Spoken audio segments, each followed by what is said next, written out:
ইউক্রেনের উপর চাপ বাড়াতে রাশিয়া এবার দেশটির উত্তর পূর্ব দিকের খার্কিভ অঞ্চলে অভিযান শুরু করেছে। এ নিয়ে রাশিয়া থেকে জানাচ্ছেন সহকর্মী সৌরভ এলাহি।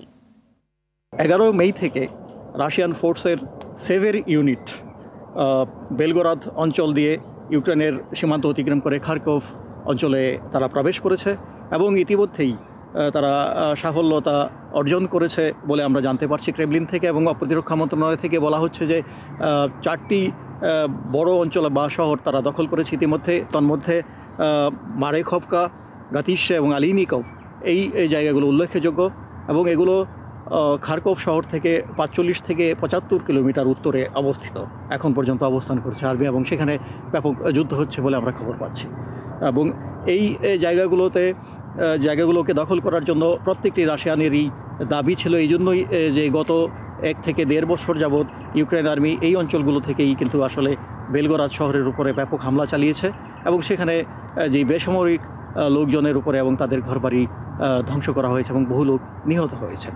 এবং সেটির জন্যই এই অঞ্চলগুলোকে অনেক দিন ধরেই দখলে নেওয়ার জন্য রাশিয়ানরা দাবি জানাচ্ছিল। এবং আমরা জানি যে প্রেসিডেন্ট পুতিন কিছুদিন আগে বলেছেন যে উনি চান যে সমগ্র দিক দিয়ে একটি স্যানিটারি জোন করার জন্য এবং যেখান থেকে ইউক্রেন আর্মি রাশিয়ান ভূখণ্ডে রকেট হামলা চালাতে পারবে না তদ্দূর পর্যন্ত তাদেরকে তাড়িয়ে দেওয়ার জন্য। যাই হোক, খার্কিভ শহরে এখন এভোকুয়েশন হচ্ছে এবং বহু লোক শহর ছেড়ে চলে যাচ্ছেন, এই খবর আমরা পাচ্ছি বা দেখতে পাচ্ছি।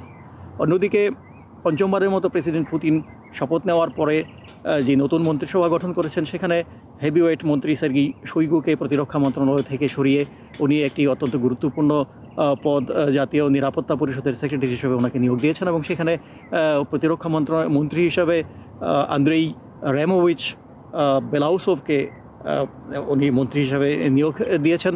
এবং সেটি কিন্তু অনেকটা বিশেষজ্ঞরা বলছেন যে রাশিয়া স্যাংশন পরবর্তী যে অর্থনীতিকে যেভাবে মোকাবেলা করেছে এবং সামনে এগিয়ে যাচ্ছে এখন পর্যন্ত পজিটিভলি, সেগুলোর সবগুলোর উপকারী হচ্ছে গিয়ে এই বেলাউসভ। এবং ওনাকে এই গুরুত্বপূর্ণ প্রতিরক্ষা মন্ত্রণালয়ে নিয়ে আসার উদ্দেশ্য হচ্ছে গিয়ে যে যাতে সমগ্র অর্থনীতির সাথে প্রতিরক্ষা মন্ত্রণালয়কেও যাতে সমন্বয় ঘটানো যায় এবং প্রতিরক্ষা মন্ত্রণালয়ের যেই বাজেট রয়েছে সরকারের, সেই বাজেটের সাথে যাতে সমন্বয় করে তাদের যে চাহিদা রয়েছে সেগুলো যাতে সময় মতোভাবে যাতে পূরণ করা যায়। এবং যেই রাশিয়া যেভাবে খুব দ্রুত গতিতে মিলিটারি ইকোনমির দিকে এগুচ্ছে সেখানেও যাতে একটি সমন্বয় গঠন করা যায়, সেই জন্যই ওনাকে এই পোস্টে নিয়ে আসা হয়েছে।